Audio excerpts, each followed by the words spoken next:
اعوذ باللہ من الشیطان الرجیم بسم اللہ الرحمن الرحیم اذالک خیر نزلا ام شجرۃ الزقوم انا جعلناها فتنة للظالمین انها شجرۃ تخرج فی اصل الجحیم طلعها كأنه رؤوس الشیاطین فإنهم لآكلون منها فمالئون منها البطون ثم إن لهم عليها لشوبا من حميم ثم إن مرجعهم لإلى الجحيم إنهم ألفوا آباءهم ضالين فهم على آثارهم يهرعون وَلَقَدْ ضَلَّ قَبْلَهُمْ أَكْثَرُ الْأَوَّلِينَ وَلَقَدْ أَرْسَلْنَا فِيهِمْ مُنذِرِينَ فَانظُرْ كَيْفَ كَانَ عَاقِبَةُ الْمُنذَرِينَ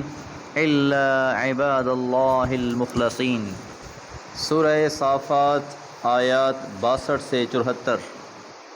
اہل جنت کا تذکرہ کیا گیا، ان پر اللہ کی نعمتیں بیان کی گئیں، ایمان نہ لانے والوں کا حال بیان کیا گیا۔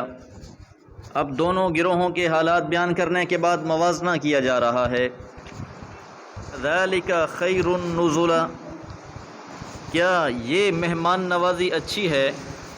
ام شجرۃ الزقوم، یا زقوم کا درخت، عربستان کے صحراؤں میں پائے جانے والا کڑوا کسیلا قسم کا یہ پھل اپنی کڑواہٹ اور بد ذائقے کی وجہ سے مشہور تھا، اور بعض مفسرین نے اس سے مراد تھور کا درخت لیا ہے۔ اہل جہنم کی مہمان نوازی اس کے ساتھ کی جائے گی۔ انا بلا شبہ ہم نے جعلناہا بنا دیا ہے اس درخت کو فتنۃ للظالمین، فتنہ آزمائش ظالموں کے واسطے۔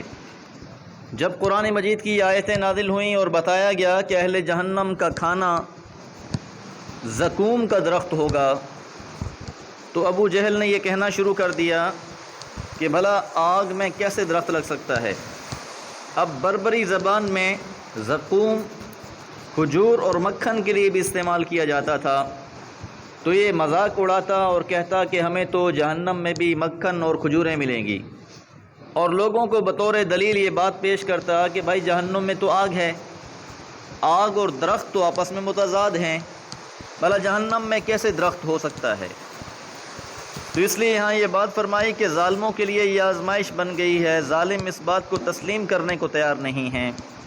انہا شجرۃ، بلا شبہ یہ درخت ہے، تخرج نکلتا ہے، فی اصل الجحیم، جہنم کی جڑ سے، جہنم کے پیندے میں اس درخت کی آبیاری ہوگی، وہاں اللہ تعالیٰ اس کو اگائے گا اور یہ جہنمیوں کا کھانا ہوگا۔ جس طرح ایک اور جگہ پہ اللہ فرماتے ہیں لیس لہم طعام الا من ضریع، کہ اہل جہنم کا کھانا خوراک تو کانٹے اور تھور ہوگی، جس سے نہ ہی وہ فربہ ہوں گے اور نہ ہی ان کی بھوک دور ہوگی، تو بھوک کی شدت کی وجہ سے وہ کانٹے کھانے کو بھی تیار ہوں گے۔ اب اس درخت کی مزید صفت بیان کی جا رہی ہے، طلعھا، جس کے خوشے، جس کے پھل، کأنہ، گویا کہ وہ رؤوس الشیاطین، شیطانوں کے سر ہوں۔ زقوم کے درخت کے خوشے شیطانوں کی سر کی مانند ہوں گے۔ اس تشبیہ کو تشبیہ تخیلی کہا جاتا ہے۔ ہم میں سے شیطان کو کسی نے دیکھا نہیں ہے یا جن بوتوں کو دیکھا نہیں ہے، لیکن کسی کی تشبیہ دینا مقصود ہو تو مطلب اور مراد یہ ہوتی ہے کہ انتہائی بدصورت، انتہائی گھنونا اور نقصان دہ، تو اسی طرح یہ درخت بھی ان کے لیے عذاب کی ایک صورت ہوگی۔ حضرت سعید بن جبیر رضی اللہ تعالیٰ عنہ فرماتے ہیں کہ جب جہنمی بھوک کی شکایت کریں گے تو ان کو زقوم کھلایا جائے گا، جس سے ان کے چہروں کی کھالیں بالکل الگ ہو کر گر پڑیں گی، پھر پیاس کی شدت سے بیتاب ہو کر وہ پانی پکاریں گے تو انہیں پگھلے ہوئے تانبے جیسا پانی دیا جائے گا، جن سے ان کے چہرے جھلس جائیں گے اور پیٹ سے آنتیں باہر نکل آئیں گی۔ تو ایک طرف اہل جنت کے کھانوں کا تذکرہ کیا گیا، ان کی مہمان نوازی کا تذکرہ ہوا، اب جہنمیوں کے حال بیان کیے جا رہے ہیں۔ اس لیے شروع میں یہ سوال کیا گیا اذالک خیر نزلا ام شجرۃ الزقوم، کہ وہ اہل جنت کی مہمان نوازی اچھی مہمان نوازی تھی یا جو جہنم والوں کی زقوم کے ساتھ کی جائے گی وہ بہتر ہے۔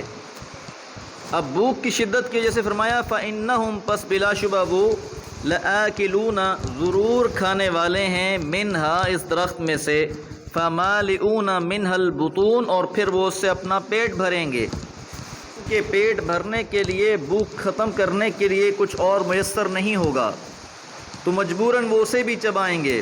ثم، پھر، ان لہم، ان کے لیے ہوگا، علیہا، اس پر یعنی یہ کھانے کے بعد، لشوبا من حمیم، کھولتے ہوئے پانی کا تلچھٹ۔ ایک طرف اہل جنت کو اعلیٰ قسم کے مشروبات پیش کیے جا رہے تھے اور دوسری طرف ان کی صورتحال ہے یطوفون بینہا و بین حمیم آن، کہ وہ جہنم اور اس گرم پانی کے درمیان چکر لگاتے رہیں گے۔ ثم، پھر، ان، بلا شبہ، مرجعہم، ان کا لوٹنا، لإلی الجحیم، جہنم کی طرف ہے۔ تو یہ ان کی مہمان نوازی تھی۔ اب مہمان نوازی کے بعد انہیں جہنم میں داخل کر دیا جائے گا جو ان کا ابدی ٹھکانہ ہے، اور جب یہ جہنم میں پہنچیں گے، انہم، بلا شبہ وہ، الفو، پائیں گے، آباءہم، اپنے آباء و اجداد کو، ضالین، جو بھٹکے ہوئے تھے، کہ یہ لوگ ایمان نہیں لائے، ان کے آباء و اجداد بھی ایمان نہیں لائے تھے، یہ جہنم میں پہنچیں گے تو ان کے آباء و اجداد ان سے پہلے جہنم میں پہنچے ہوئے ہوں گے۔ فہم، پس یہ لوگ، علی آثارہم، ان کے نقش قدم پر، یہرعون، دوڑتے آئے، کہ ان کے آباء و اجداد بھی گمراہ تھے اور یہ بھی اسی گمراہی میں مبتلا رہے، نہ انہوں نے سیدھی راہ اختیار کی اور نہ ہی انہوں نے، بس یہ بھی اندھے بن کر اسی غلط راہ پر، اسی گمراہی کی راہ پر، جہنم کی راہ پر دوڑتے آئے۔ وَلَقَدْ ضَلَّ قَبْلَهُمْ، اور تحقیق وہ بھٹک چکے تھے پہلے ہی، اکثر الاولین، جو ان سے پہلے والے تھے، تو ان سے پہلے والے بھی بھٹکے رہے اور یہ بھی بھٹک گئے۔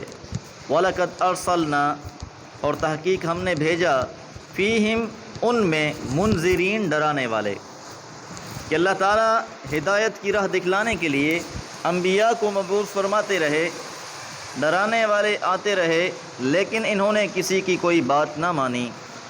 تو ان کے اگلوں کی بھی یہی روش تھی اور آج مکہ میں بھی ان کی یہی صورتحال ہے کہ کسی صورت یہ بات ماننے کو تیار نہیں ہیں۔ فانظر، پس دیکھیے، کیف کان، کیسا تھا، عاقبۃ المنذرین، انجام ڈرائے جانے والوں کا۔ اوپر منذرین آیا ہے دال کے نیچے زیر کے ساتھ، اس میں فاعل ہے ڈرانے والے، اور یہاں منذرین دال پر زبر ہے، جنہیں ڈرایا گیا، اس میں مفعول۔ تو ڈرانے والوں کی بات، جو ڈرائے گئے انہوں نے تسلیم نہ کی، لہذا جنہیں ڈرایا گیا تھا ان کا انجام کیسا ہوا، ان کے حالات دیکھ لیجئے۔ الا، سوائے، عباد اللہ، اللہ کے بندے، المخلصین، جو خالص ہیں، جو خالص لوگ تھے، چاہے پچھلی امتوں میں تھے، انہوں نے انبیاء کی بات مانی، راہ ہدایت اختیار کی اور اللہ کے برگزیدہ ٹھہرے، اللہ کے مخلص بندے ہو گئے۔ اور یہی صورتحال مکہ میں بھی ہوئی، بہت سے لوگ ان میں سے ایمان لائے اور صراط مستقیم کو اختیار کیا۔ تو ہر دور میں مخلص لوگ ہی، جن کا اخلاص اللہ کے لیے ہوتا ہے، وہی کامیاب ہوتے ہیں۔ دعا ہے اللہ تعالی ہم سب کو بھی اخلاص نصیب فرمائے۔ وما علیہ الا البلاغ۔